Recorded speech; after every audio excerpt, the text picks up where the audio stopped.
Hello and welcome to my YouTube channel Inside with Dr. Kumar Saurabh. And today our topic is, will India and Israel relation deracinate Indian foreign policy? क्या भारत और Israel की जो relation है, संबंध है, भारत की विदेश नीति को छत बिछत कर देगी? जी हाँ, यही है आज का हमारा टॉपिक। तो टॉपिक शुरू करने से पहले आप लोग से अनुरोध करता हूँ कि आप हमारे चैनल को जरूर लाइक करें, वॉच करें, लाइक करें और सब्सक्राइब करें। साथियों, भारत और इजराइल के रिलेशन को उस पर कुछ बात करने से पहले मैं ये चर्चा करना चाहता हूँ कि कोई भी डिप्लोमेटिक रिलेशन जब बनता है, विदेश नीति जब बनती है दो देशों के बीच में, तो सबसे पहले उसका जो मूल जो भावना होती है, वो भावना होती है आपका क्या हित है उसमें, हमारे देश का क्या हित है। हित बहुत सारे कारणों से जुड़ा हुआ है, डेमोग्राफी से जुड़ा हुआ है, ज्योग्राफी से जुड़ा हुआ है, बहुत सारी चीज़ों से जुड़ा हुआ है। और हमारा इतिहास क्या है उस देश के साथ, हमारे पूर्वजों ने क्या रिलेशन रखा, कैसा रिलेशन रखा, इन सभी चीज़ों को कैलकुलेट करके एक डिप्लोमेटिक रास्ता बनता है, एक तैयारी होती है। जब हमारा मुल्क आज़ाद हुआ और हम गणतंत्र हुए, तब से लेकर आज तक जितने भी प्रधानमंत्री बने, चाहे वो जवाहरलाल नेहरू हों, चाहे वो लाल बहादुर शास्त्री हों, चाहे वो इंदिरा गांधी हों, चाहे वो राजीव गांधी हों, चाहे वो विश्वनाथ प्रताप सिंह हों, चाहे वो चंद्रशेखर हों, चाहे वो नरसिम्हा राव हों, चाहे वो अटल बिहारी वाजपेयी हों, चाहे वो डॉक्टर मनमोहन सिंह हों, सबों ने इजराइल के प्रति एक कड़ा रुख हमेशा से अपना के रखा है और फिलिस्तीन और गाजा के पक्ष में हमेशा बहुत मजबूती के साथ भारत खड़ा रहा है। लेकिन इन तमाम जो प्रधानमंत्रियों का मैंने जिक्र किया, ये स्टेट्समैन थे, ये राजनेता थे। पॉलिटिकल डिफरेंसेस नेताओं में जरूर होंगे, लेकिन जब देश की बात आती है, विदेश नीति की बात आती है, तो सब एक दूसरे से जुड़े हुए हैं।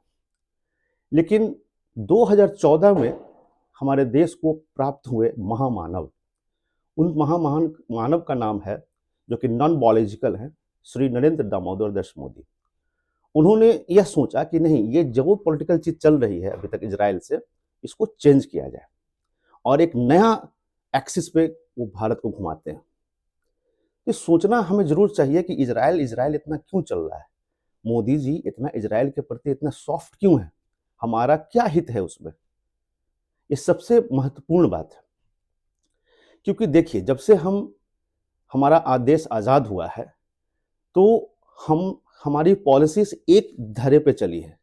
वो ज़्यादातर उसका झुकाव, जब दुनिया दो भाग में बटा, यूएसए और यूएसएसआर, जो आज का रशिया है, मुख्यतः दुनिया दो ही भाग में बटी थी। हमारा इंडिया रशिया की तरफ, यूएसएसआर की तरफ से हमेशा उसका झुकाव रहा है। इसका मतलब ये नहीं है कि अमेरिका से कोई दुश्मनी था भारत को, लेकिन फिर भी एक, क्या कहते हैं उसको, एक मेंटेन करते हैं दोनों को, रिलेशन को। लेकिन झुकाव हमेशा से यूएसएसआर और रशिया की तरफ रहा है, समाजवाद की तरफ रहा है। क्योंकि हमारी डेमोग्राफी भी कुछ इस तरह की है कि सबको लेकर चलना, सेकुलर कंट्री है, इस हिसाब से हम लोगों ने रिलेशन हर देश से बनाया है। क्योंकि हमारे बगल का जो पड़ोसी मुल्क है पाकिस्तान, वो सेकुलर कंट्री नहीं है, तो उसके हिसाब से हम लोग को सेकुलर हैं और हम उस तरह से अपने पॉलिसीज को क्रिएट करते हैं।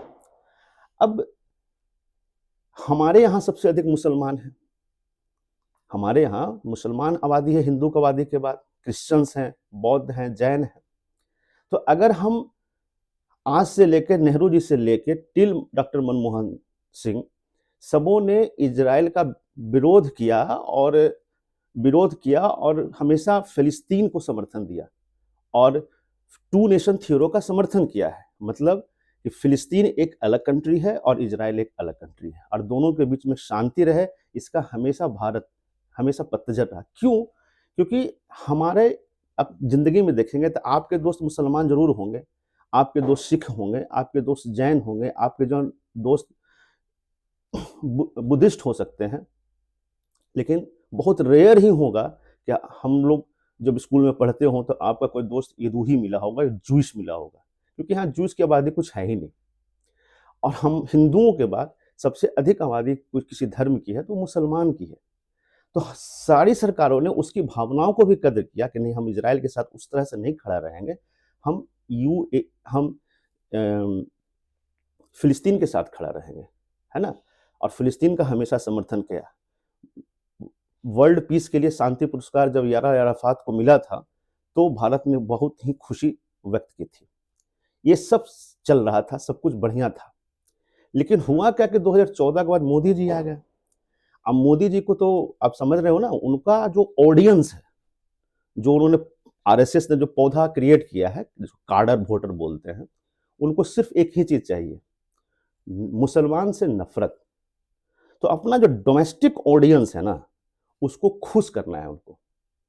ये जो गार्डन सब में देखते हैं ना, पार्क वगैरह में से जो उनका जो आता है सब, ये सब वाला, तो उनको हमेशा खुश कर रखना है।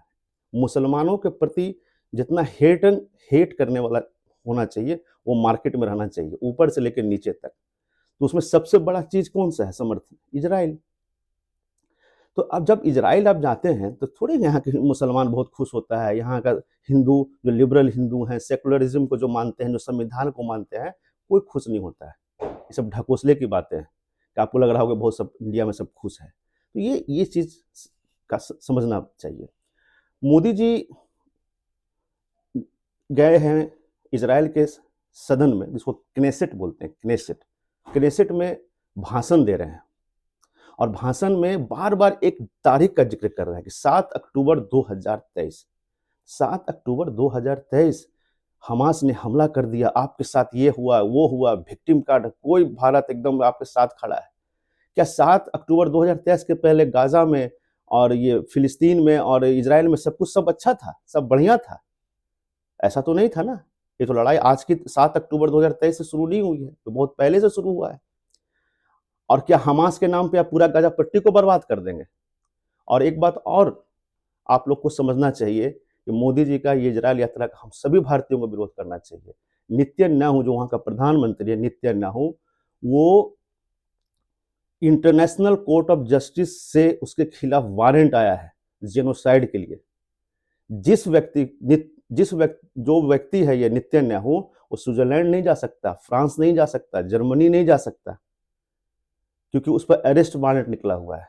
और आप जाके उस नफरत के प्रतीक को से आप गले मिलते हैं, इससे भारत बहुत असहज दिखता है। क्योंकि आप प्रधानमंत्री हैं, तो आप तो जब जाते हैं तो आप भारत को रिप्रेजेंट करते हैं, लेकिन ये हकीकत नहीं है। दूसरी बात मैं ये कहना चाहता हूँ कि एक रिलेशन जो है, हिडन रिलेशन है आरएसएस का इजराइल से। अगले वीडियो में आप जरूर देखिएगा कि मैं उसका पर्दाफाश करूंगा, क्या है आरएसएस और इजराइल का एजेंडा। तो इसी तरह आप हमारे साथ बने रहें और हमें देखें, वॉच करें, लाइक करें, सब्सक्राइब करें। जय हिंद।